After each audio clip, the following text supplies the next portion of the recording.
So I wanted to talk about boost regret because there are many people out there who actually regret boosting their S2000.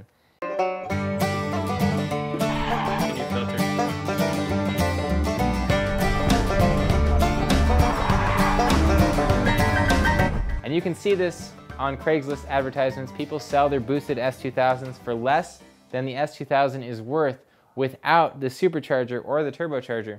And that was the case of this S2000. I purchased this S2000 for $11,500 while the car booked at $15,000. And so it was an incredible value to buy a supercharged S2000 used. I didn't have to pay for any of the upgrades on the car. And I could also part these upgrades out, return it to stock, and sell the S2000 for a profit. So that was very cool. But I'd like to go over some of the problems I had with this supercharger kit to show you what you're getting into if you decide to go this route. Eventually I ended up blowing up the engine, and that's kind of a given because you are pushing a lot more power through the stock engine. You're going to stress the internals more, and you're going to wear out your engine quicker. The other thing to note is that I needed to upgrade the clutch. Although Science of Speed says that the stock clutch will hold, it doesn't hold. Even with the clutch delay valve deleted, I had clutch slip when I shifted into 6th on higher speed tracks, and I had to upgrade the clutch. Also, cooling was a major issue with this. I had to upgrade the aftercooler to the racing aftercooler from Science of Speed. That was $400. I had to upgrade the oil cooler, so I got an air to oil cooler in this car. It's a set rab, and it cost me $600. I also got a larger radiator, and so after all those things I had no problems with it, but all this stuff is an additional expense. So when you're going along at the track with a lot more horsepower, what's next? What else wears out? Well, you got your brakes. The stock brakes on the S2000 are just not up to the task of slowing down a supercharged S2000 repeatedly. Even with race pads, you eat the pads, you eat the rotors in a few track days, and it's hundreds of dollars that you're shelling out.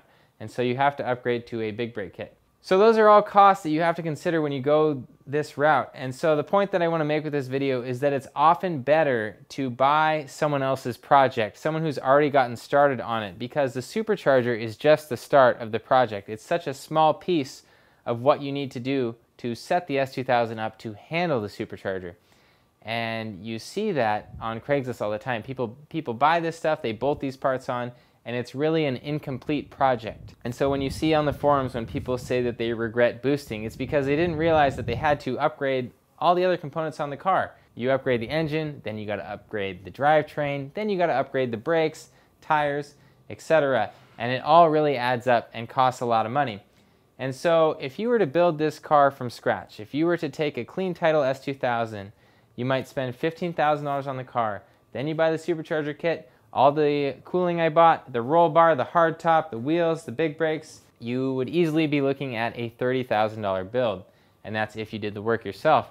Now, because I started with someone else's project, it only cost me about $19,000 to get to this point.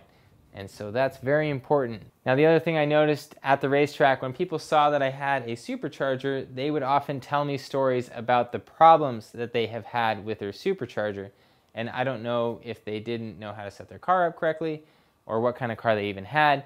But when I asked them, was this an S2000, they said no. And so I think the S2000 supercharger kits are really pretty good because I didn't have any major issues with it. Also, the other great thing about buying someone's supercharged S2000 is if you do regret the supercharger, you can pull it off and sell it, and that will be more than enough money to pay for your blown motor. So anyway, if any of you guys have supercharged your car before, I'd love to hear about the types of problems you experienced when you did that.